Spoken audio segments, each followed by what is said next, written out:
Жамына қанжығалға ұран болған Толыбай сыншы жүйрік сынайды екен. Сол Толыбайдың бір жас баласы қалмақ қоңтайшысының қолына түсіп, қоңтай жоған қозы бақтырып қойыпты. Қозы бағып жүрсе, айдалада жылқының бір қуасы сүйегі жатыр екен дейді. Әгі басты ұстап алып жылаған екен еңіреп тұрып. Сонда қалмақтың қозы баққан көп баласы ауылға келген кезде айтып келді дейді.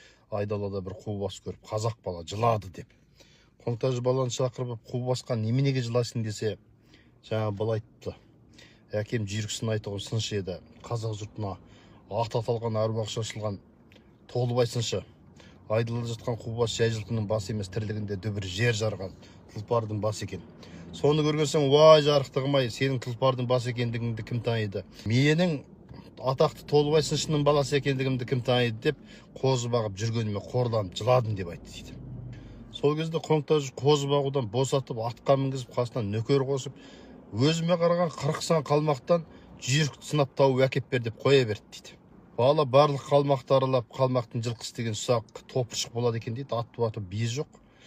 Тұлпар қайдан болсын бұдан деп жүрген кезде әйтеуір керуенде аяғы ақсақ, арқасы жауыр, құйрығы шолақ, кестірілмеген бір көк сәурікті осы тұлпар болады деп сынап алып келді дейді.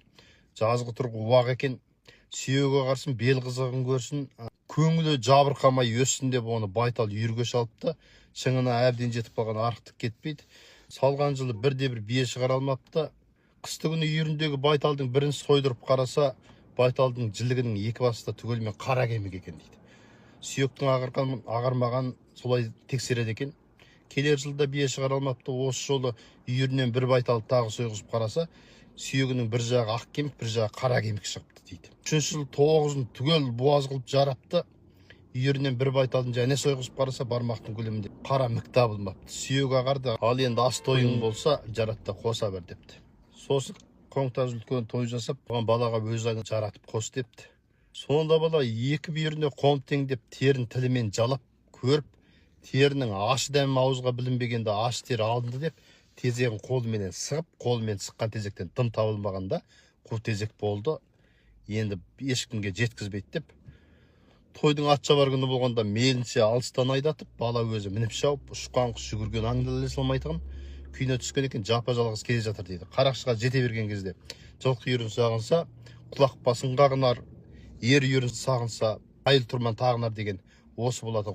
Қош аман болыңдар деп сарыарқа қайдысында бір-ақ тартты дейді. Артынан ешкім жете алмапты. Тек бір буаз бие ғана еріп шауыпты дейді. Бір уақытта құлдың атып жіберіп, қалт қарап тұра қалды дейді. Сөйсе жануардың өзінен шыққан бие екен де, ішінде құлдың бұ екен дейді, жаңағы еріп келе жатқаны. Сосын бала құтылып кетті.